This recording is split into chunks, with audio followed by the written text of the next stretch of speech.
Então, pessoal, muito boa noite. Muito obrigado por ter a presença de vocês. Tá? Como já faz algum tempo, muitos dos alunos têm me pedido para mim começar a fazer essa série de vídeos e gravações para a gente poder entrar em contato com mais pessoas. A gente sabe que hoje a internet é uma das melhores ferramentas de fazê-lo. Então, hoje eu vou tirar esse momento para tirar algumas dúvidas de vocês, já que os exames de sangue chegaram, né? E eu quero que vocês interajam, não precisam ficar com vergonha de interagir, independente se está com áudio ou não. Tá? Se eu fizer uma pergunta, fique à vontade de responder. Tá? E vamos começar, eu acho que pela forma mais básica e simples de tirar algumas dúvidas, porque as pessoas chegam até hoje na academia e o que a gente mais enfrenta é aquela dificuldade do cansaço, a pessoa está sem energia, sem disposição. E isso é corriqueiro hoje no nosso dia a dia aqui dentro da academia, como vocês podem ver, porque muitas pessoas nos procuram, elas até querem ter resultado, mas na hora de começar a fazê-lo, elas chegam nos exercícios, elas não têm energia, não têm disposição, reclamam diariamente de coisas como pele, cabelo e unhas, problemas intestinais, problemas com libido, que é uma das coisas que mais tem atrapalhado resultados e casais, principalmente do mundo todo. E entre outras situações, como sono desregulado, problemas com depressão, ansiedade, entre outros. Né? E grande parte dessas coisas nós conseguiríamos mexer muito, mas muito facilmente sobre a informação correta, com os profissionais certos e dando atenção, carinho e informação que vocês tanto precisam. Tá? Então, hoje, esse vai ser um momento inicial de nós aproveitar e já matar algumas charadas de vocês e já passar conhecimento para outras pessoas. Então, para a gente começar todo esse assunto, eu acredito que a gente tem que modificar alguns padrões que foram associados nos últimos anos. Muitas pessoas, infelizmente, têm ouvido coisas que lá atrás até faziam sentido. No entanto, nos últimos anos, nós vimos que muitas dessas coisas caíram por terra. Esse é o fato lá do ovo, fazia mal anos atrás, por causa do aumento do colesterol, entre outros. E hoje é caracterizado como o segundo melhor alimento do mundo, portanto, chega a ser engraçado. Se não fosse lamentável ver toda essa mudança de paradigma tão rápido.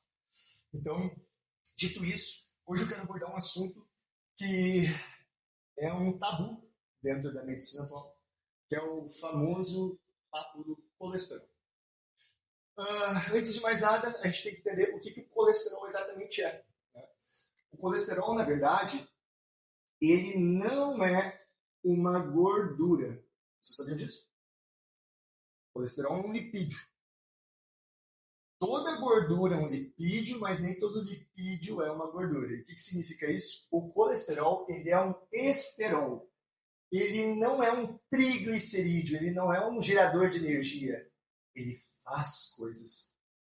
Fazer coisas, criar algo, não é gerar energia. Triglicerídeos são geradores de energia. Tá? Então, o colesterol é um esterol. Partindo desse pressuposto agora, a gente tem que entender que essa molécula aqui ela tem inúmeros benefícios na saúde humana. E quando eu sempre sento com vocês e peço para os alunos pesquisarem, seja no famoso Google, ChatGPT, PubMed, o que for, tá? Se vocês pesquisarem o que o colesterol faz no corpo humano, vocês nunca, jamais vão encontrar algo negativo que ele faça. Ele, por si só, não é um problema. O problema são as coisas que advêm junto a ele. E aí eu pergunto para vocês, sobre o colesterol, o que vocês aprenderam? Que existe um bom e um ruim, né? Perfeito? Então vamos lá. Nós temos lá, o pessoal fala que o colesterol HDL é o bom. Perfeito. E o LDL seria qual? Tá? Na faculdade a gente chegou a aprender que logo Deus leva. Olha que absurdo, né, gente? Então, é muito necessário a gente entender que eu, particularmente, acredito que o divino não fez nada de errado na gente. Se existe algo dentro do corpo humano, e essa máquina é incrível, ela nos ama incondicionalmente em todos os momentos, ela vai fazer de tudo para nos salvar, seja biomecanicamente falando ou fisiologicamente falando, nós entendemos que alguns padrões precisam ser mudados na mentalidade humana. Entre eles é esse. Por que de fato eu estou falando isso? Quando nós culpamos o LDL por inúmeros problemas, nós culpamos o LDL que está oxidado. O LDL por si só ele não é ruim, ele é maravilhoso. Mas o que ele faz então, Bruno, para te dizer desse fato? Quando nós temos uma artéria, nós temos vida, no sangue e a vida. O problema é que no cotidiano humano, a grande maioria de nós nos últimos anos, acabamos nos relacionando com coisas que acabam nos afetando diariamente. Dentre elas, o consumo de álcool, que vai lá e machuca a artéria, consumo excessivo de açúcar, metais tóxicos, agrotóxicos, dentre outras substâncias que podem estar no nosso dia a dia. E o que o LDL faz? Na hora que o nosso corpo entende que existe uma agressão via artéria, o LDL vai e fecha esse interespaço como se fosse um band-aid. Então, olha que interessante. A gente tem que entender exatamente o que cada coisa faz no nosso corpo, antes de simplesmente colocar um chapéuzinho nela e dizer que aquilo é ruim ou bom. O LDL faz reparo. Agora eu te pergunto, as pessoas que chegam até nós hoje, como vocês bem estão vendo, com pressão arterial elevada, diabetes tipo 2, obesidade, homocisteína elevada, proteína C reativa elevada, marcador inflamatório, dentre outras situações, o que praticamente todas elas têm em comum? Sobrepeso, estilo de vida inadequado e sedentarismo, excesso de açúcar, excesso de álcool. Então, na verdade, quando a gente para na frente de exames e nos deparamos com alterações, fica bem fácil de entender que a raiz dos problemas é o estilo de vida, a inadequação da alimentação. No entanto, a medicina atual é acostumada a remediar tais situações. E eu não acho que seja inadequado quando é feito no momento certo e se a pessoa ainda não começou a mexer no estilo de vida. Hoje, vocês têm visto quantas pessoas a gente tirou nos últimos tempos os medicamentos de pressão arterial elevada, dentre outros. Nós nunca fazemos isso sem ter certeza do que estamos atuando. Como é que a gente faz? De manhã, de noite, 3, 4 pressões arteriais medidas ao dia. Contato direto se a pessoa está fazendo as atividades físicas, principalmente o aeróbico. Contato direto com a alimentação, vendo se a pessoa mudou a alimentação. Só aí tu progride e pensa em algo a mais.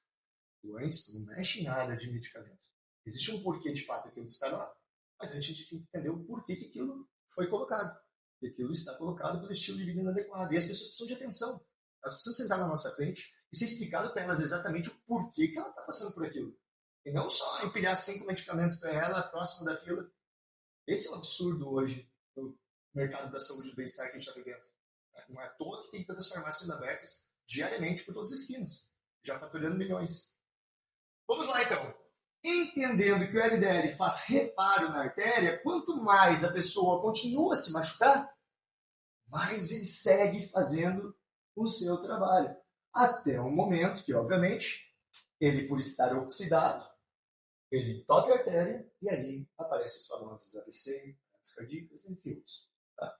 Mas o que é mais importante é entender que o LDL por si só ele é maravilhoso. O problema é que a gente não para de se machucar pelo estilo de vida inadequado. Então a culpa não é do LDL, a culpa é tua, que não entendeu exatamente o que precisava ser feito e estamos aqui para te ajudar então. Entendido isso? Beleza. Quando eu quero olhar problemas cardiovasculares, eu deveria ir muito além.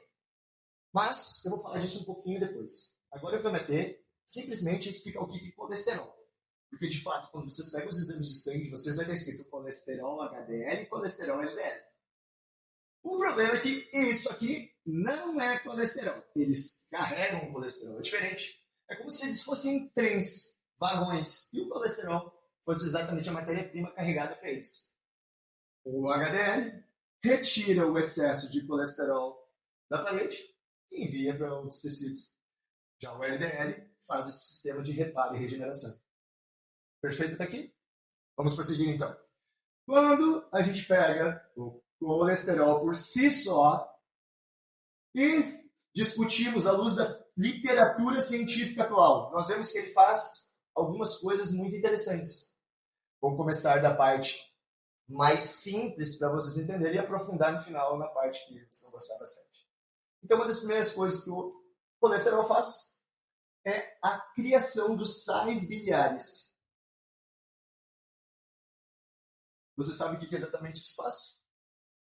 Sais biliares, eles emulsificam a gordura. O que isso significa? Quando nós comemos gordura, os sais biliares vão lá e quebram essa gordura em várias moléculas, partículas menores, para poder ser melhor absorvido.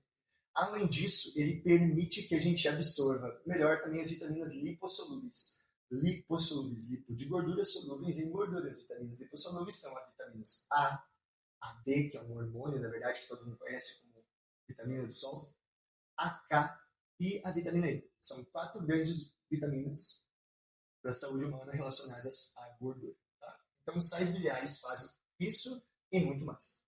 Outro detalhe que o colesterol permite que o corpo faça é exatamente a produção de vitamina D. Olha só que interessante. Quando o nosso corpo, vou fazer aqui a mãozinha dos Simpsons, nossa, que mão mais feia, desenho é bem melhor quando era menor.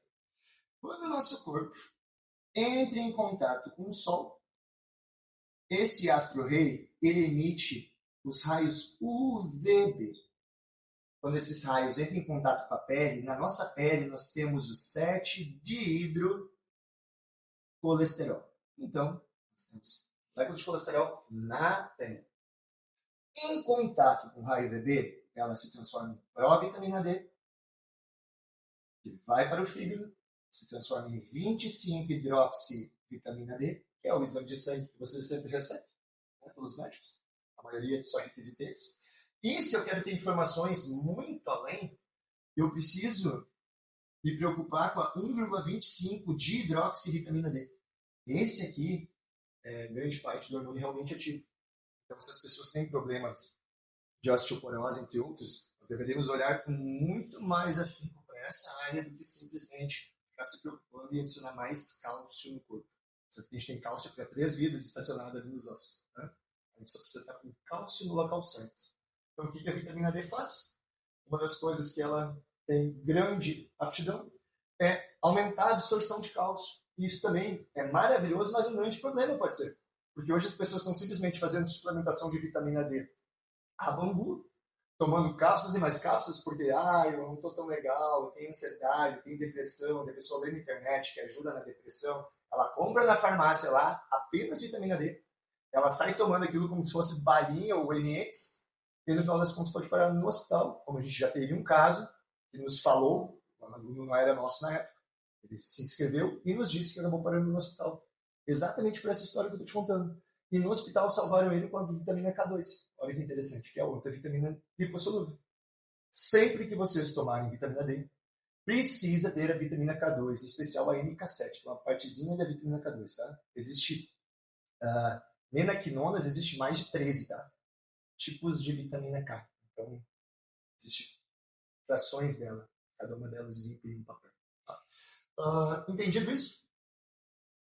Vitamina D, então, sais biliares fazem parte do colesterol. Vamos para mais um. Essa aqui já começa a ficar bem interessante. 70% do nosso cérebro, em relação a nível celular, é constituído de lipídios. Os outros 30% são qualificados como proteínas. Agora, olha só. Se nós pegarmos a massa total de um cérebro, retirarmos completamente toda a água que consiste nele, vai sobrar uma grande massa. Dentro dessa massa, 70% é lipídios. E dentro desses lipídios, nós contemos grande parte de colesterol. E aí tem mais uma coisa que eu acho muito interessante.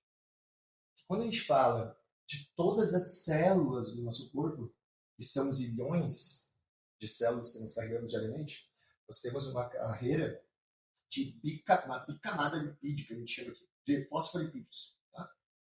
E dentro dessa camada, em conjunto, nós temos colesterol. Então, cada célula nós temos um núcleo e temos a nossa mitocôndria, que depois nós vamos abordar esse assunto. Tá? Além de cada célula, nós temos neurônios. Nós temos o núcleo, nós temos o corpo do neurônio e a parte dendrítica. Se hoje eu penso, meu dedo se move, é porque, na verdade, nós temos um sistema neuro, músculo e esquelético. Então, o músculo não faz movimento. Quem emite o sinal é o meu sistema neural. Emite um sinal para o músculo. Esse músculo está inserido no osso através de um tendão e agora o osso se move. Neuromuscular. Dito isso, para o meu dedo se mexer, eu mandei um sinal. E para que esse sinal ocorra da melhor maneira possível, aqui, que é o corpo do axônio, o axônio, ele é mielinizado. O que seria isso? Quando a gente pega um cabo de internet, nós passamos por isso anos atrás, na nossa reforma, alguém bateu no cabo de uma forma que o cabo ele raspou. E a internet começava a cair, voltar, cair e voltar.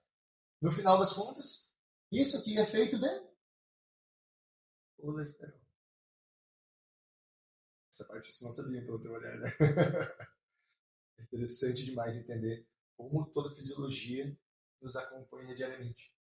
Além de tudo isso, nós vamos agora para uma parte que é uma das mais interessantes para a maioria das pessoas que reclamam de energia, disposição, libido, falta de foco, memória, que é o fator do colesterol participar de toda uma cascata hormonal.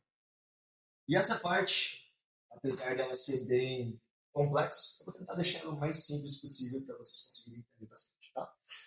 O colesterol, então, ele tem a capacidade de se converter em um hormônio que a gente chama de pregnenolona.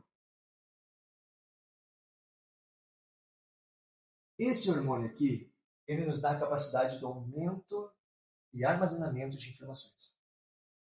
Então, ele nos traz mais clareza mental. Ele está ligado a um neurotransmissor ativo, que a gente chama de glutamato. Então, é um hormônio que é a porta de entrada para os outros hormônios. É como se ele fosse um hormônio-mãe para todos os outros. Porque antes de todos os outros serem produzidos, ele precisa abrir a frente. Tá? Na pregnenolona, nós temos duas seções. Em uma nós encontramos a 17-hidroxipregnenolona, eu vou escrever bonitinho. E do outro lado, progesterona, um hormônio conhecido um hormônio conhecido pelas mulheres como progestação. E aqui nós encontramos um grande problema, porque as pessoas ouvem isso e pensam, progesterona é um hormônio feminino. E, no entanto, progesterona não faz parte dos hormônios com características femininas, que seriam os hormônios estrogênicos. Progesterona é outro hormônio mãe que tem a capacidade de se converter em vários outros hormônios, como os mineralocorticoides, 11-desoxicorticosterona, aqui, e aqui ela se converte em aldosterona. Esse hormônio aqui está ligado a grandes problemas com relação à pressão arterial. A aldosterona ela tem a capacidade de controlar a bomba de sódio e potássio. A bomba de sódio e potássio, para quem não sabe, cada 3 moléculas de sódio entram dentro da célula, 2 de potássio saem, e assim o corpo tenta buscar uma homeostase. Aquela palavrinha que a gente ouvia na biologia facilmente no colégio. Né? Então, a aldosterona ela também está ligada na mulher a controle de pH vaginal, por exemplo. Então, inúmeras mulheres hoje têm problema de infecção trato urinária, a famosa aí, quem sabe candidíase, também uma coisa bem recorrente na saúde humana hoje. Né? E a aldosterona pode nos ajudar a fazer tudo isso. Olha que interessante. Né? De um outro lado, a progesterona tem a capacidade de se converter para 17-hidroxiprogesterona e em cortisol. E agora o bicho começa a ficar interessante. Cortisol é conhecido como hormônio do estresse. Beleza. Aí vem uma coisa interessante.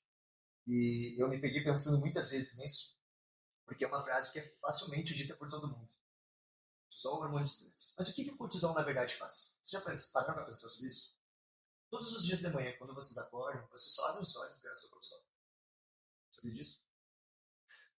Todos os seres humanos conseguem não viver, sobrevive, né? Uma pessoa sem testosterona, sem libido, né? Ela sobrevive. Mas todos os seres humanos conseguem se arrastar pela vida durante anos. Sem testosterona, sem estradiol, sem DHA, sem testosterona. Tanto que é o que a gente vê hoje. A maioria dos exames, as pessoas que pisam aqui, passam por esses problemas. No entanto, sem cortisol ninguém vive. Eu digo isso porque ele é um hormônio que está relacionado ao sistema de luta ou fuga. Então, tu só acorda de manhã porque o cortisol está ativado. Quando te acontece algum tipo de problema, aquele coração desperta. Nossa, o coração começa a acelerar, eu fui quase assaltado, eu quase briguei. Existe uma série de hormônios, uma cascata de hormônios, norepinefrina, noradrenalina, cortisol está lá presente para a gente lutar ou fugir. Então, eu costumo dizer que o cortisol não é um hormônio do estresse, ele é um hormônio anti-estresse, na verdade. Claro que ele te aumenta, ele te põe num ponto de estresse para tentar te salvar, digamos. E o problema das pessoas é que o estresse crônico é o problema. Se tu tem um cortisol elevado agora, para te lutar ou fugir, olha que maravilhoso. É ele que vai te salvar. Agora, quando tu fica com estresse crônico e o tempo inteiro estressado, é o problema, porque está o tempo inteiro sendo ativado para tentar te salvar. Então, na verdade, a gente não pode ficar botando o chapéuzinho em cima de tudo, querendo dizer isso aqui é ruim, isso aqui é bom. Tudo existe por um motivo. Então, quando a gente começa a entender o porquê, aqui o jogo começa a mudar. Por que o cortisol está elevado? Será que não é porque eu estou o tempo inteiro em um ambiente de estresse psicológico? Será que não é porque eu estou o tempo inteiro comendo mal? Será que eu não estou por tempo inteiro bebendo álcool, fumando, me relacionando com pessoas que não têm nada a ver comigo? Aí o jogo muda. Então, o problema do mundo hoje é bem simples de se entender. Quanto mais estressados nós somos, quem é que aumenta? O cortisol. Quando o cortisol eleva, o problema maior dele é que ele está relacionado com a progesterona diretamente em 3 vias. Ele compete com a progesterona em cascata de produção, para o cortisol ser produzido, o que é que tem que ter antes? Progesterona. Então, se eu tiver progesterona, produz 17-hidroxiprogesterona, que produz cortisol. Se não, o cortisol vai conseguir lutar por mim? Eu preciso criar ele, não? Então, ele já compete com a progesterona, ele a eleva e a progesterona baixa, porque ele precisa ser conduzido a partir dali. Então, ele compete com a progesterona em produção. Segunda coisa que ele compete com a progesterona é em carreação, transporte por dentro da corrente sanguínea. Lá dentro da corrente sanguínea, nós temos uma proteína chamada CBG. Ela se liga ao cortisol ou à progesterona. E quem tu acha que ele vai ter preferência? Se está o tempo inteiro estressando. É quem vai preferir? Cortisol. Então temos mais um ponto para o cortisol e menos um para a progesterona. Em terceiro, ele compete com a progesterona no receptor. Eles têm o mesmo receptor. Dentro da célula. A célula tem um receptor. A progesterona e cortisol, o mesmo. Se tu tá em um sistema de luta ou fuga e teu corpo te ama incondicionalmente, ele só quer que tu te salve, quem é que ele vai ligar no receptor? Cortisol ou progesterona? Então nós temos um mundo hoje cada vez mais estressado e cada vez menos resiliente. Por que eu estou afirmando isso? Porque progesterona, uma das primeiras coisas que ela faz nas pessoas é acalmar a gente. Tanto que os tratamentos de progesterona são postos de noite, porque ela ativa um neurotransmissor inibitório que se chama GABA. Quando tu faz a utilização de progesterona, sempre tem que tomar ela de noite, e aí tu vai dormir. E tu nota a diferença, sempre conversando com quem já faz o tratamento, o quanto isso muda a libido, muda o sistema de emagrecimento, porque ele está incluso no aumento da lipólise. Lipólise é apenas a quebra da gordura. Não adianta a gente quebrar a gordura se a gente não gastar essa gordura. Isso se chama beta-oxidação, são coisas diferentes. Eu não posso simplesmente quebrar, eu preciso oxidar, eu preciso gastar aquilo como fonte de energia. Então, aqui a gente já consegue entender o que o cortisol faz. Só que vocês têm que se lembrar que a progesterona faz o sistema de mineralocorticoides, ele faz o sistema de corticoides, tanto que cortisol não corticoide, né? Não tem, cortisol não faz o sistema de anti-inflamatório? Olha que interessante. Ele não é anti-inflamatório? Corticoide, o que faz o corticoide? É anti-inflamatório, tu não sabe disso. Então ele não é ruim. O problema é que ele está o tempo inteiro elevado. Vamos lá. O que mais o cortisol, quando ele está elevado, ele faz? ele rouba a cascata da progesterona para androstenediona. E quem é que faz androstenediona também? Um hormônio chamado DHEA, e no Brasil conhecido como prasterona. Não sei por que eles modificaram esse nome, talvez para perder mais a literatura científica. Mas o nome do hormônio mesmo é DHEA. E esse hormônio aqui, pasmem, eu acho ele muito interessante porque ele está ligado diretamente ao sistema límbico. E o sistema límbico que está ligado com o libido. Esse hormônio ele é produzido nas adrenais. Então, quem faz a utilização dele tem que tomá-lo de manhã. Se tomar DHEA lá de noite, aí tu vai ficar com muita energia e disposição, não vai entrar em sono profundo. Então, tudo existe um porquê, um como, qual momento utilizar. Não é sair simplesmente colocando tudo a bangu, porque eu vi um videozinho na internet, uma meia informação, isso é um problema enorme que as pessoas inventam hoje. Elas até têm uma informação, mas elas têm só uma parte delas e tentam já fazer sozinho, e acaba não dando certo. Então o DHEA está altamente ligado à libido. E uma das coisas mais interessantes, e hoje de tarde ainda, eu conversei com uma garota, e ela me falou que a médica dela passou testosterona para ela. E eu lastimo de ver hoje o mercado como está, porque está sendo dado testosterona para todo mundo como se fosse algo normal. Né? Não é um ou dois protocolos que a gente pega com isso. Bem tradicional e comum hoje. O problema está que mulheres não carregam testículo. E o homem, através do colesterol, produz lá com as células de Leydig, lá no testículo, testosterona. A mulher não produz testosterona no testículo porque ela não tem. Então, grande parte das pessoas não sabe que a testosterona feminina vem de um hormônio chamado DHEA. E que a libido vem da DHEA. Porque o sistema límbico é sistema de desejo. Esse mesmo sistema de desejo que controla a tua vontade de libido é que controla a tua vontade de comer. Vocês já pensaram nisso? É desejo? Tudo que está relacionado a desejo é sistema límbico. Interessante, né? Vamos para a próxima etapa. Que agora a gente começa a tirar algumas dúvidas, principalmente dos homens testosterona. De vários homens que nos procuram já, não, tem que aumentar a minha testosterona, mano. Acho que tem medo. Né? Mas fazer isso uma escolha certa, com a matéria-prima correta, nas doses certas, de acordo com a tua necessidade. Como eu sempre brinco com vocês, há bilhões de pessoas no mundo e nenhuma delas é igual a nós. Então a gente precisa começar a dar mais características de singularidade humana. Hoje, eu cansei de ver pessoas recebendo dietas, tratamentos médicos e treinamentos como se fossem simples receitas de bolo, feitas iguais para todo mundo. As academias, infelizmente, elas são locais de movimento, mas entregam tratamentos genéricos e isso confunde as pessoas de saberem exatamente para onde estão. Pessoal, quando a gente fala de testosterona, as pessoas já pensam que quem utilizá-la vai ficar extremamente agressiva e que aquilo vai ser completamente negativo na vida dela. No entanto, não é o que é visto no cotidiano de trabalho e muito menos dentro de estudos, que tantas pessoas adoram citar. Um dos estudos foi feito com gorilas, e dentre eles a gente sabe que são animais extremamente rigorosos, né, capacitados de força e altamente agressivos.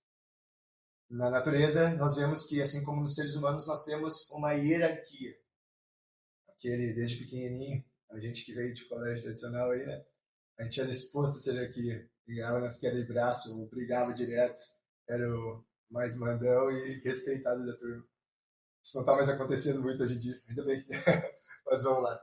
Testosterona, na verdade, ela é vista como um hormônio do desafio. Isso é extremamente interessante, ao ponto que nós pensamos que as pessoas estão cada vez mais tristes, mais desamparadas, com menos vontade de fazer as coisas, e tu vai lá e olha a testosterona abaixo, principalmente no humano. O homem foi feito para ter atitude, o homem foi feito para correr, o homem foi feito para conquistar. Não é à toa que nós temos que conquistar as mulheres. As mulheres são seletoras. O papel da mulher, na verdade, é selecionar um espécime macho que ela acredita que esteja à altura dela. É aí que acontecem os problemas. Cada um recebe aquilo que melhor acredita para si mesmo. No entanto, dito tudo isso, testosterona nesse estudo dos gorilas foi vista que o alfa é o alfa. E ninguém toca nele. Ele não permite. Quando alguém tenta despojar, ele vai lá e mostra a sua força. Já quando pegam os machos B, C, D e E, O interessante é ver que quando eles colocam testosterona num macho de classe C, por exemplo, ele não vai lá tentar desbancar o A. Olha que interessante. Ele ganha mais força, ele se torna maior, ele se torna até mais possível. No entanto, no estudo, foi visto que ele não tentou lutar com o A. E o que acontecia? Ele não ia brigar com o D ou o E, mas ele reagia. Então, se alguém tenta agredi-lo, ele reage com força extrema na hora. Então, o que a testosterona faz no homem? Dá energia, dá disposição, dá vigor, faz ele acreditar nele, faz ele lutar pelo que ele acredita, dá mais coragem. Acho que isso é uma coisa maravilhosa que está faltando no mundo. Testosterona, então, dito isso, nós temos um grande problema. Como as pessoas hoje estão sendo o tempo inteiro estressadas, não estão dormindo direito, não estão comendo corretamente, não estão fazendo atividade física. Cada um desses hormônios tem uma célula e seu receptor. Todos os hormônios têm. Olha que interessante. Cada hormônio faz um determinado fator quando ele é ativado. Se a testosterona não é ativada, e nós já pegamos vários casos dele aqui na academia, nosso trabalho nesses últimos anos, nós percebemos um sistema de conversão que ocorre aqui. A testosterona tem a capacidade de se converter em estradiol, que é o famoso E2, um hormônio com características secundárias femininas. Toda menina, depois da MENAC, a gente diz que é a primeira menstruação, ela começa então a produzir seios, aumento de glândulas, bumbum e até mesmo os pelos pubianos. E isso aqui acontece porque existe uma enzima chamada CYP19, a famosa aromatase. E aqui no fisiculturismo nós vemos pessoas tomando cotidianamente inibidores dessa enzima, o famoso anastrozol. E no entanto, pai, perdoe-os porque eles não sabem o que fazem. O estradiol é algo maravilhoso quando também nas questões certas. Tanto que o estradiol tem uma correlação com testosterona. Tá? Essa correlação tem um equilíbrio. Se tu não tiver estradiol, a libido cai. E aí tu vai ver um homem tentando jogar sinuca com corda. Dá uma risadinha. Tá? Então, existe um porquê e um equilíbrio em cada um desses pontos. Tá? O problema é o excesso. E quando nós vemos estradiol em excesso, a gente vê um homem começando a ter seios. E aí começa a afetar principalmente a psicológico do homem, porque ele começa a não se aceitar daquela forma. E aí muitos acabam indo para cirurgias. No entanto, uma coisa que nos últimos cursos que eu participei, eu achei muito interessante o fato que a progesterona faz a regulação da aromatase. Tá? Na verdade, a progesterona regula todas essas vias aqui, inclusive no homem. E uma das coisas que foi muito citada é utilizar progesterona em gel nas áreas, inclusive para os homens que têm problema de próstata. Então, hiperplasia prostática é indicado passar progesterona no local. Olha que interessante. Tá? Porque ela regula. De um outro lado, nós temos o famoso DHT, dihidrotestosterona. Gente, esse hormônio aqui, quando tu pega um homem mais velho e tu percebe que ele teve um aumento da gordura abdominal, ele começou a perder cabelos, vai lá, vai medir, e tu vai ver que normalmente o DHT aparece mais. Um dos problemas de perdas capilares um deles está relacionado ao aumento do DHT. O DHT é um hormônio que no fisiculturismo ele é utilizado muito facilmente. Existem duas drogas que eles chamam muito facilmente de Masteron e de Pimobolan, que são drogas da mesma família. Tá? E são drogas que aumentam bastante a densidade muscular. Aumentam até mesmo muito a libido do homem. No entanto, começa a perder muito cabelo e ter espinhas em excesso. E aí a pessoa tem que botar na balança se vale a pena ou não utilizá-lo, se ela tem aqueles efeitos colaterais. Tá? De um outro lado, que agora vem uma parte extremamente interessante para as mulheres, é a famosa estrona. Um hormônio com características estrogênicas, assim como o estradiol, E a estrona está ligada diretamente a problemas relacionados ao aumento do estrogênio no corpo humano. Quem aqui já ouviu falar de síndrome dos ovários policísticos, adenomiose, endometriose, lipedema? São situações que hoje são caracterizadas na literatura pelo aumento dos hormônios estrogênicos, aumento dos hormônios estrogênicos, em priori da estrona, que tem uma alta capacidade proliferativa, tanto que aumento da gordura, proliferação de tecidos gordurosos. E, advindo disso, baixa progesterona. Todas essas doenças que eu citei para vocês estão descritas como uma desregulação entre hormônios estrogênicos e progesterona. Olha que interessante. No entanto, o que a gente vê hoje as mulheres passando? Todos os pais e mães, há décadas, acho que foi desde 1960 e pouco, 64, foi criado o primeiro anticoncepcional, se não me engano. E esse anticoncepcional, quando ele foi criado, foi mágica, né? Imagina. Quem não queria mais parar de se preocupar se ter filhos ou não? Aí nossas gerações, nos últimos anos, começamos a ter cada vez mais pessoas sendo colocadas no mundo. Então os pais se preocupam rapidamente com os filhos e pensam, bom, vou dar um anticoncepcional antes que essa garota chegue em casa grávida nos próximos anos. Quando não, a menina está com problemas de pele e espinhas e ela para na frente de uma médica que vai lá e dá hormônio para essa garota. Para tratar um problema que facilmente poderia ser resolvido apenas com a alimentação e regulação da progesterona. Olha que interessante. O que nós temos que entender? Quando nós vamos falar de hormônios, nós precisamos entender muito bem uma coisa relacionada aqui com o ciclo feminino. Nós não podemos retirar ele dessa equação. Então, para isso, eu vou rapidamente apagar essa partezinha aqui. Vou botar aqui do outro lado aromatase e aqui 5-alfa-redutase. As duas enzimas. E aqui eu vou fazer o desenho, então, de um ciclo hormonal feminino, essa parte para vocês, garotas. Tá? O que acontece? Do dia 0 ao dia 28, isso deveria ser um ciclo hormonal feminino regulado, nós temos todo o período feminino. Lá pelo dia 14, nós temos a data de ovulação. Essa parte começa a ficar interessante. Por que eu estudei isso muito a fundo na época? Porque na própria parte de treinamento, nós precisamos respeitar muitas meninas. E entre isso, a gente já sabe que a fase final, a famosa TPM, a menina fica muito mais fraca, né? Muito mais indisposta, mais estressada, querendo comer mais chocolate, né? E vocês já vão entender por que isso acontece. Assim como nos 3 primeiros dias iniciais, ali em média, é a menstruação. O que acontece? Quando é que uma mulher pode engravidar realmente? Se está tudo regulado, lá pelo dia 14, dia 13, 15, tá? É aquela base média ali. Nós temos um aumento da LH, nós temos um aumento da FSH, nós temos um aumento do estradiol, e aqui tu tem a ovulação. A ovulação tem o óvulo e o corpo lúteo. Nesse exato momento aqui, eu vou só fazer isso aqui melhor. Eu não quero que ninguém veja isso aqui errado.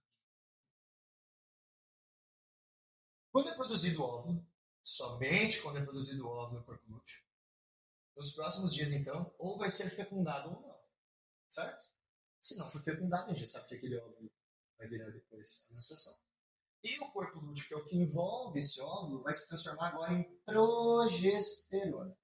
Opa! De novo a nossa lei aqui. Então, eu quero que vocês pensem, tá? O estradiol, que é o E2, ele é um hormônio maravilhoso para a mulher. A gente tem que separar os bois aqui. O estradiol é um dos hormônios principais na saúde feminina. Tanto que a mulher que tem um estradiol regulado perante a estrona, ela tem seios avantajados e bonitos, bumbum. A gordura fica no local certo. Quando a gente está com muita gordura abdominal, a gente já pode ter certeza que lá se encontra uma pessoa com alto cortisol. Quando a gente pega pessoas que têm alta quantidade de gordura no braço, nas pernas, ali nós encontramos hormônios mais estrogênicos. Lipedema, pode ter certeza, é batata. Tá? A pessoa está com circulação de estrogênios em relação à progesterona. Tá? E o que é o mais interessante que a gente tem visto? O estradiol ele é um hormônio proliferativo, lembra que eu havia falado? Então, se ele prolifera, o que acontece hoje com tantos problemas das meninas? O que nós temos hoje de proliferação excessiva? Todas aquelas doenças que eu citei. Os ovários policísticos, né? Não é, hoje a gente está... É corriqueiro, a gente vê isso aqui dentro da clínica. A gente conversa com as pessoas. Olha, hoje de manhã eu atendi mais uma garota. Tá? E nós estávamos conversando disso. Ela tem agora, foi diagnosticada com micropolicísticos. Então, gente, a progesterona dela está menor que a minha. 0,5. Se o estradiol prolifera, a gente tem um hormônio que atrofia. Mas a palavra atrofia é ruim. O pessoal pensa já numa pessoa acamada, né? Atrofiada em cima de uma cama. Não, nesse caso é maravilhoso. Porque quando o divino te fez, quando tu fecunda o óvulo, tu precisa segurar o feto. Né? E para te segurar o feto, os exames femininos têm que estar pelo menos, o indicativo hoje é estar acima de 10 de progesterona. E a gente pega os exames de sangue de todas vocês que chegam com anticoncepcional nos últimos anos. O que é a média? Abaixo de 1. Imagina, deveria estar no mínimo acima de 10 para poder garantir a saúde do feto. E o que a gente vê hoje, corriqueiramente, é abaixo de 0,6, 0,5. Não. Né? Então, o que aconteceu contigo no teu exame? Então, o que nós temos? Aqui, a progesterona é um hormônio que atrofia. Então, por favor, mães, toda vez que vocês pensarem em querer colocar uma criança no mundo, se preparem com antecedência. Pense em 1 ano antes de ter o filho, já começar a fazer um tratamento para que tudo ocorra de uma maneira correta e que essa criança se crie muito bem. Tá? Se esse aqui atrofia e não tiver, acontece nos abortos. E essa moça que sentou aqui hoje comigo de manhã, ela passou exatamente por isso. A médica dela deu progesterona, fez a estratégia correta, problema no tempo errado. Ela colocou progesterona via vaginal, que é o melhor local naquele momento para atrofiar o endométrio. O problema é que ela fez isso depois que ela já teve um momento de ovulação. Então ela já tinha engravidado. Eu deveria estar fazendo isso antes. Tá? Dito isso, a parte principal que eu quero que vocês duas mulheres vejam é que progesterona, praticamente 100% dela é produzida aqui, pós-ovulatório. Tá. Quando é que eu meço isso? Dia 21, depois da tua primeira menstruação. Se tu não faz tratamento algum, nada de reposição hormonal, quer dizer, estradiol, né? Essas coisas. Tu não está tomando progesterona aí, então tu vai lá. Dia 21, média. Se tu já está, se tu é homem, tanto faz o dia, tá? Não tem nada a ver uma coisa com a outra. Dia 21, depois menstruação. O homem tira qualquer número. Se a mulher também está com a reposição em dia dos hormônios, aí tu pode tirar qualquer número. Tá? Só para te ver como é que está. Se tu está tomando progesterona, tu quer saber como é que está. Perfeito. Dito isso, então, já ficou claro que nós precisamos, para lutar contra a lipedema, síndrome dos ovários policistas, coisas tudo, reposição de progesterona. Perfeito. Tá. Dito isso, aqui tem mais uma característica que a gente chama de estriol, que é o E3, tá? Mas aqui eu nem vou adentrar muito nesse sistema. O E2 tem capacidade de se converter para 1, E1 tem capacidade de se converter para 2 e ambos têm capacidade de se converter para 3. Prestem atenção em todo esse sistema. Quantos hormônios vocês acham que desses aqui influenciam hoje a energia, a disposição, a capacidade cognitiva que vocês têm? Quantos desses hormônios influenciam a libido e o relacionamento diretamente de vocês? Influenciam o sono, o trabalho, os estudos, a tua relação com o mundo lá fora, a tua energia em relação a estou triste, estou feliz. Tudo isso manda no nosso corpo. Quando nós entendemos exatamente essa relação do colesterol com cada uma dessas partes, a gente entende que ele não é nenhum tipo de vilão. Nunca foi. O problema é que é uma coisa mal interpretada, mal explicada, e hoje o que mais me irrita é que eu cansei de ver o mercado do jeito que ele está. O médico está atendendo as pessoas em menos de 10 minutos. Vocês se querem fazer anamnese. Hoje, a anamnese, quando vocês preencheram, ela posso durar mais de 20 minutos só preenchimento. Imagina agora como é que um médico vai fazer um tratamento com a pessoa. Sem realmente olhar com profundidade cada um desses detalhes, dar atenção para a pessoa, explicar para ela por que aquilo de fato está acontecendo na vida dela. A gente deveria ter um sistema onde nós temos médicos, nutricionistas para atender problemas com relação à alimentação, treinadores capacitados para atender relação à biomecânica do corpo. É esse sistema integrado que nós temos buscado criar nesses últimos anos. E eu acredito que a gente tem feito isso com muita sabedoria. Gente, por mais, todo esse sistema depende de uma situação. E agora a gente vai chegar no checkmate final. Quando nós vemos pessoas, que nem nossos alunos, chegando até nós com colesterol elevado e com tratamentos de estatina, por exemplo, penso eu que os médicos não podem ser pessoas tão, digamos, irresponsáveis ou que queiram prejudicar as pessoas. Não acredito nisso. Eles fazem isso de fato porque eles não entendem todo o sistema. Pegaram a medicina e praticamente fragmentaram o corpo humano. Só que o nosso sistema ele funciona como um todo. Então não tem como a gente pegar só uma parte e dizer isso aqui eu quero estudar, isso aqui não cabe na minha vida porque eu não trabalho com isso. Eu sou cardiologista. Eu não tenho que manjar em nada de endocrinologia, isso não é meu papel. Médicos pensam assim. O problema é que um dos principais fatores do aumento do colesterol está relacionado ao fato de que ele não consegue se converter em pregnenolona. Tá, mas por mundo. Por que o colesterol está elevado? Essa é a pergunta que o médico deveria fazer. Ir atrás dos porquês. Tentar entender todo o sistema, pegar todas as peças, jogar em cima da mesa e montar esse quebra-cabeça, para saber de fato qual a melhor escolha para o tratamento. Um dos principais fatores que nós vemos hoje no Brasil é hipotireoidismo. Se você pegar a escala mundial de hipotireoidismo, o Brasil hoje é o país campeão, junto com outro país europeu, em casos de hipotireoidismo e hipertireoidismo a nível mundial, gente. Isso é um absurdo. E por que de fato eu estou dizendo isso? Bem aqui, para o colesterol ter a capacidade de se converter em pregnenolona e, consequentemente, em toda essa cascata hormonal, existe uma enzima chamada P450-SCC. Essa enzima aqui, assim como todas as outras enzimas do corpo, são ativadas ou inibidas por algo. Essa enzima aqui ela é ativada na presença de T3, o hormônio tireoidiano. Então quer dizer que se eu tiver com um problema de tireoide, Bruno, o meu colesterol pode ficar lá empacado e não se transformar em pregnenolona e, consecutivamente, eu ter problemas de progesterona, eu ter problemas de libido, eu ter problemas de vontade de viver, lutar e fazer as coisas acontecerem. Exatamente. E aí o colesterol dessa pessoa está elevando. Está lá um médico querendo tratar o colesterol. O cara que é o mocinho dessa cara. E eu sei, nós podemos discutir isso um monte, porque a gente vai ter que voltar no assunto do HDL, do LDL. E aí, nesse assunto aqui, eu não posso discordar que os estudos e as diretrizes mostram, sim, uma redução desse cara aqui perante o uso de estatina. Nós não podemos fechar os olhos e fingir que isso não existe, porque existe. No entanto, a principal coisa que tem que ser feita hoje é, eu vou parar um pouquinho desse espaço aqui agora. Quando eu quero trabalhar com alguém em relação cardíaca,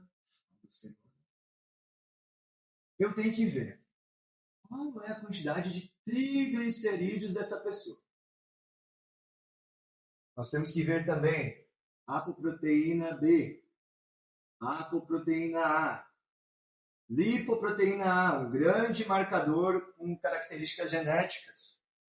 Nós temos que olhar dentro desse sistema aqui, homocisteína elevada. Já vou falar disso aqui, ó. Homocisteína elevada. Todos esses marcadores aqui, VLDL também. Proteína C reativa, que mostra inflamação. Todos esses marcadores agora, em cima de uma mesa, vão começar a me mostrar. Peraí, nós temos problemas. Nós temos que olhar TGO, TGP, gama-metiltransaminases, são marcadores de hepáticos, de fígado. Então não é só olhar colesterol elevado, já ligar um alerta, estou estatina, porque isso está acontecendo, tá? Muitas vezes isso está acontecendo. O pessoal olha o colesterol elevado e já se assusta. Tem um médico sem tanta informação, por não saber da parte endócrina, acaba largando o medicamento. E poderia ser facilmente tratado com a informação certa e a mudança no estilo de vida. Porque de nada adianta eu empilhar 5 medicamentos, que as pessoas estão chegando aqui para mim, 5 medicamentos, e ninguém conversar com elas para que elas entendam exatamente o que precisa mudar na vida delas. Isso é um absurdo. Seria mais fácil hoje, gente, um nutricionista qualificado salvar a vida de uma pessoa do que muitos dos cardiologistas que estão atendendo lá fora. No entanto, o nosso grande problema é que as pessoas não fazem. As pessoas até sabem o que é comer comida. Elas até sabem o que precisa ser feito. Mas elas já estão tão destruídas da vida. O cortisol já está tão elevado. Elas já ganharam 20, 30, 40 quilos. Elas não têm mais vontade de levantar da cama. Mas elas pensam, não, eu quero. Eu gostaria de emagrecer. Bruno, o que eu faço para perder a barriga? Quantas vezes já ouviu isso? O que eu faço para isso? O que eu faço para aquilo? Gente, as pessoas sabem que existe um caminho. Nem todas estão dispostas ou nem todas têm energia e disposição para fazer isso. Então, não seria mais sábio nós sentar com elas, tete a tete, tirar as dúvidas, explicar para elas através de exames sanguíneos, junto com a anamnese, porque nada importa mais do que como tu está te sentindo. Nada é mais valioso para mim do que como tu te sente. Esse é o nosso papel aqui, entender cada um desses detalhes. Dito isso, é isso aqui que eu tenho que olhar se eu quiser me relacionar com questões cardiovasculares. Tá? E aqui tem contas que a gente faz, tá, gente? Eu posso fazer, por exemplo, triglicerídeos sobre HDL, e essa relação tem um número X. Posso fazer outras contas que me trazem uma melhor certeza se o LDL está ou não oxidado. E aí eu tomo uma atitude. Entendeu? Não é olhar lá, o LDL aumentou e vamos dar estatina. Tá? Colesterol aumentou. Principal. O maior problema é o colesterol aumentou. Tá? Foi feito agora alguns estudos saíram, está sendo uma grande discussão no meio acadêmico, porque foi visto que o HDL de novo está sendo reduzido, tá? Pelos guidelines de saúde. E o problema é que tem artigo científico demonstrando que colesterol abaixo de 200 é horrível. Por que será que colesterol abaixo de 200 é horrível? Será que é porque ele protege todas as membranas? Será que é porque ele faz 70% da gordura dentro do cérebro, dos lipídios? Será que ele é tão ruim assim, se quando o divino colocou no primeiro alimento da saúde humanitária, que é o leite materno, rico em colesterol? Será que foi feita uma sacanagem cósmica com nós, então nós fomos criados cheios de coisa ruim na gente? Não faz sentido. A gente não precisa nem discutir isso. A luz da literatura mostra tudo que eu estou citando para vocês. Isso não é uma opinião minha aqui. Não adianta tu discutir comigo, não é minha opinião que vale. O que vale é o resultado final. E o resultado a gente está vendo nos nossos atendimentos. A mudança que a gente está tendo um médico trabalhando junto com as pessoas, tendo o nosso atendimento de perto com as pessoas, a gente está vendo as mudanças com exames, como a pessoa está se sentindo. Nosso pai, né, meu sogro, depois de 13 anos trabalhando, finalmente ele sentou aqui e conversou comigo. Nós conseguimos fazer um trabalho incrível com ele em pouquíssimo tempo, já foi mais de 10 quilos. Mas claro, acompanhando pressão arterial 3, 4 vezes por dia, me manda 3, 4 fotos por dia da pressão arterial dele. Nós acompanhamos e com medicamento de pressão arterial, a pressão estava pior do que hoje, porque as pessoas elas olham a pressão lá, 12/6. Elas pensam, não, mas tá boa, porque não tá alta. Mas aqui a gente tem uma diferença de 120 para 60, nós temos 60 de subtração. Isso aqui chama pressão de pulso.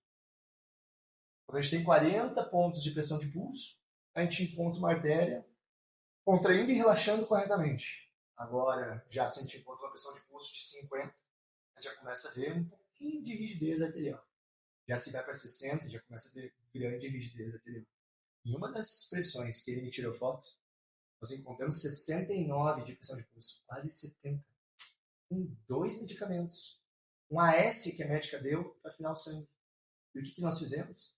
Nós fizemos reposição de alguns minerais que estão relacionados ao relaxamento. Não só muscular, mas também arterial. Ninguém sabe disso. Será que não foi estudado isso dentro da faculdade de medicina? Toda vez que o músculo contrai, a gente usa cálcio.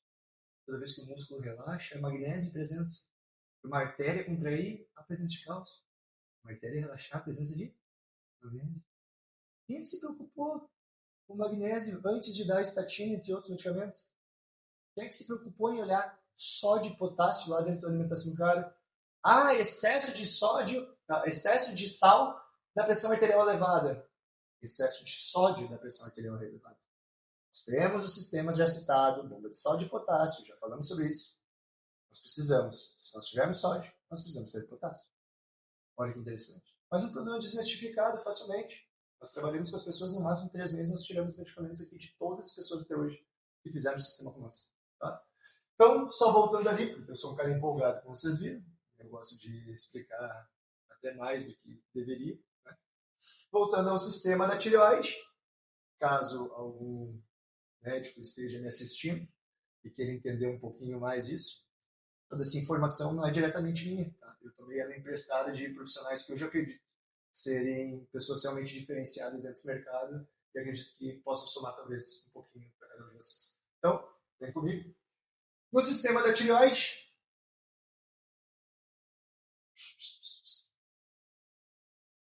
nós temos lá uma glândula, nossa, horrível minha tireoide, mas vamos lá. Uma glândula localizada no pescoço que produz 100% de um hormônio chamado T4. Um hormônio caracterizado como um aminoácido tirosina ligado a 4 moléculas. E depois eu vou falar sobre isso. Também temos 20% de um hormônio chamado T3, que é exatamente o hormônio ativo da tireoide. Então, nós temos 100% de T4 sendo produzida com o objetivo de se converter em 80% que faltam de T3. Nós já temos 20 naturalmente que o divino colocou no corpo. E é muito engraçado quando a gente pega pessoas fazendo tratamentos de tireoide, tomando levotiroxina, dentre outros, por T4, blá, blá, blá, tá? Vários medicamentos que apenas dão T4. Se o divino já colocou 20% de T3 no teu corpo, eu acho que seria mais sábio tu fazer um mecanismo, pelo menos a nível fisiológico, para depois adentrar em outros resultados. Os outros 80% de T3, então, são conversão. T4 precisa se converter em T3, que é o hormônio ativo. E essa conversão aqui é dada por 2 enzimas, que a gente chama de deoginase 1 e deoginase 2. E aí, se a pessoa está com falta de conversão, e nós já vimos nos teus exames que isso está acontecendo, olha que interessante. O que será que é a falta de conversão? Antes, eu havia dito que todas as enzimas são ativadas por algo. E aqui não é diferente. Deoginase 1 e 2 são ativados na presença de ferro, zinco e selênio. Pode pegar todos os exames. É extremamente baixo essa parte. Por isso eu queria chegar muito nessa parte contigo. Então, na falta de minerais, nós temos a inativação de enzimas. Nessa inativação de enzimas, a gente não tem a produção correta de hormônios maravilhosos. E se eu quero conseguir emagrecer, se eu quero ter mais energia e disposição, porque, Bruno, hoje eu não tenho vontade de treinar. Eu até quero, mas eu chego em casa de tarde, estou cansado, eu já estou disposta no final da noite. Olha que interessante. Quando nós regular o teu sistema, em cada célula do teu corpo, tu tem um núcleo e tu tem uma coisa chamada mitocôndria, que antes eu falei para vocês que eu ia tocar nesse assunto. A mitocôndria, ela é a nossa usina celular. O que quer dizer isso? É a Itaipu do corpo, tá? Nós temos diversas Itaipus geradores de energia no nosso corpo. Então, a mitocôndria é o que dá essa disposição, essa energia, queima de gordura. Sabe? Toda queima de gordura, dos triglicerídeos, até mesmo a cascata da glicose, são feitas internamente dentro da mitocôndria. Esse assunto também fica para outra hora, porque ele é denso, tá? Mas a mitocôndria é geradora de energia. Hoje nós temos um problema mitocondrial nas pessoas. Quem tem doenças metabólicas, quem está com obesidade, mitocôndria. Se a gente reativar isso em vocês, da forma correta, nos momentos certos, na sequência correta, não é sair dando tudo de uma vez só.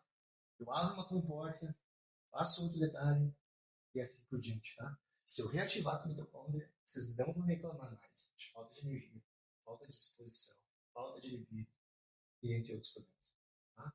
Mas isso aqui só é ativo na presença do T3. Olha que interessante. Bruno, agora comecei a entender porque eu não estou conseguindo emagrecer. Exatamente. Emagrecimento está ligado a calorias? Tá. Não vamos discutir isso. Mas principalmente aí os problemas com insulina, cortisol e tireoidinas. Tá? Quer resolver o problema de emagrecimento? Tu vai para esses lados e junto com a progesterona. Ela regula as vias. Tá? Perfeito. Depois de dito isso, eu falei para vocês que eu ia voltar aqui. Tirosina, um aminoácido, se liga a 4 moléculas. Qual que é o grande problema da humanidade hoje? O Brasil, já citado ali anteriormente, hoje ele conseguiu ser premiado a nível mundial dos maiores casos de hipotireoidismo e hipertireoidismo do mundo. Por que será? Esse é outro assunto tabu que eu vou entrar agora. Porque países como Suíça, Suécia, Noruega, Japão, entre tantos outros países de primeiro mundo, eles proibiram a utilização de flúor na água potável. Por que será? Hoje, se a gente discute isso no ramo da saúde bucal, nós vemos médicos ferrenhos defendendo o flúor pela proteção que ele causa nos dentes. E eu também não posso discutir com isso porque eu concordo com isso. O flúor, ele faz fluorapatita no dente. Então ele deixa o dente mais forte. No entanto, contudo, sabendo também de todas as diretrizes de estudos científicos não bancados por empresas da indústria da saúde bucal, nós vemos que o flúor ele é neurotóxico. O flúor abate a tireoide, porque se vocês pegarem lá na tabela química, se a gente voltar lá no segundo ano, nós temos o grupo 17, em que nós temos na sequência flúor, cloro, bromo e iodo. Agora fica a parte interessante. O peso molecular do flúor sempre vai abater o do iodo. O do cloro também e do bromo também. O que vai na nossa água potável aqui no Brasil? Flúor e... olha só que interessante. Então quer dizer que essas moléculas e o bromo, e em todos os pães até anos atrás, tá? Hoje algumas empresas não usam mais bromo, mas ainda há 15. Tá? E o brometo também, meio maluco de citar isso, mas ele está relacionado a produtos tipo os sofás, sabia? Estofado de carro, brometo. Que loucura, né? Então nós se relacionamos com essas coisas, nós gostando ou não. Não tem muito como a gente escapar. A gente está o tempo inteiro sendo agredido diariamente. A gente tem que saber ter as atitudes certas para conseguir se desvencilhar da melhor maneira possível da maioria dessas ocasiões. Dito isso, acho que essa parte é muito importante que vocês pesquisem por si só. Tá? Eu peço sempre que vocês nunca acreditem 100% em mim. Claro que eu estudo, eu não sou um cara que gosto de falar de achismos, não gosto de discutir crenças, eu discuto a literatura, discuto fisiologia. Tá? Quando a gente vai, então, estudar essa tabela química, que é os halógenos, os grupos halogênicos, a gente vê, então, o iodo lá como quarta molécula de cima para baixo, quarto elemento. Tá? E quando a gente vai para a literatura, nós vemos o iodo relacionado a absolutamente todas as glândulas do nosso corpo. Mulheres possuem glândulas mamárias, certo? Possuem ovários. Homens possuem próstata, testículos, né? E todos nós temos a tireoide. Quando a gente vai para a literatura científica, nós vemos uma coisa chamada NIS, que são simportadores de iodo e sódio. O que é um simportador? É um transportador de duas coisas. Ele se importa com sódio e iodo. Então, NIS. N é de Na, I de iodo e S de simportador. O que isso exatamente faz? Ele pega o nosso iodo, ou deveria pegar o iodo que nós não temos na alimentação tradicional, e ele transporta para dentro da tireoide esse iodo e esse sódio. Lá dentro agora vai acontecer um processo enzimático que vai pegar e vai fazer T4 com 4 moléculas de iodo. O que é deiodinase? Ele tira iodo. Então, T3 é uma molécula com 3 iodo.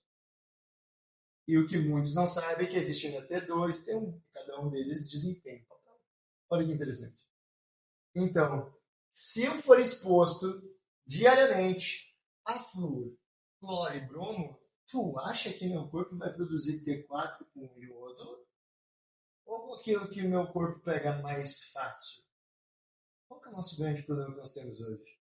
Os exames de sangue feitos no Brasil, eles são exames de quimioluminescência. Para você pegar T4, presta atenção lá. Método quimioluminescência. Esse método não sabe discernir se aquela tirosina está ligada a um flúor, a um cloro, a um bromuro. Não tem como isso. Método inadequado. Então, nós vamos à luz da literatura, medimos a temperatura das pessoas e a tua tirar 34,9.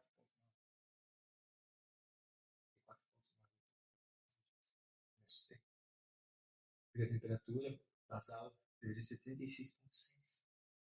Então, se a nossa temperatura está baixa, isso nos demonstra que nós não estamos tendo uma atividade mitocondrial suficiente para a geração de energia e nós não estamos conseguindo produzir calor.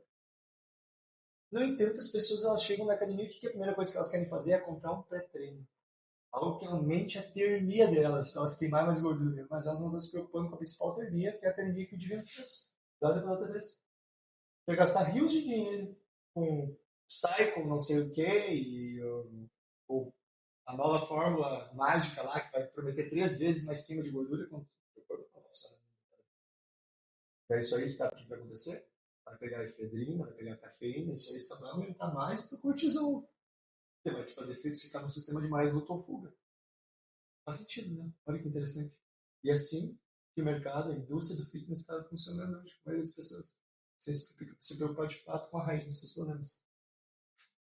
Dito isso, pessoal, quando a gente vai para a literatura, então, NIS é esse importador de iodo e sódio dentro de cada uma das glândulas. O que elas precisam? Se cada uma delas tem um importador NIS, elas precisam exatamente do que ele faz. Se cada glândula é dependente de iodo, se a tirosina deveria ter 4 moléculas de iodo, o que eu preciso dar para o meu corpo? Iodo. Só que agora as pessoas vão ouvir isso e vão pensar, então eu vou fazer a minha sacada, né? Vou lá comprar iodo lá na farmácia e vou começar a tomar. Aí, responsabilidade singular de cada um, porque existem momentos que o iodo não é mais indicado. Para não deixar um buraco aqui, um gap gigante, já vou dizer um deles. Se a ferritina está baixa, não é legal botar iodo. Cuidado. Por isso que eu digo, as coisas têm uma sequência, um momento de adentrar. Não dá para ficar fazendo protocolo fechado e falar, toma tudo isso. Não é responsável fazer isso. Você tente, vê como a pessoa está se sentindo. Você tira novos exames. Quando estiver regulado, ou entra com a segunda parte. Terceira, se for necessário. Tá? Essa bagunça toda aqui ficou bem interessante. Quando a gente vai para a literatura, T3 é um hormônio denominado de triiodotironina. Tri o quê? Iodotironina. Esse é um nome fisiológico. E aí, quando a gente vai ter algumas conversas com alguns médicos, isso já aconteceu comigo algumas vezes, eu ouvi pessoalmente isso, que nunca essa pessoa indicaria iodo para alguém. E eu perguntei categoricamente o porquê. E a resposta foi que o iodo, ele tinha alergia a iodo, né?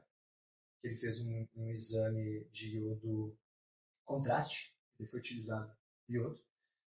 E eu prontamente perguntei, tá, mas tu sabe por acaso a diferença que existe do iodo orgânico e do iodo inorgânico? Se a gente já começa nessa parte química, a gente já precisa ir de novo à luz da literatura. Se nós vamos lá embaixo, naquela máquina conhecida como abdutor, abdutor está ligado a abrir, certo? E aí tem o outro. Qual que é o outro? O adutor fecha, né?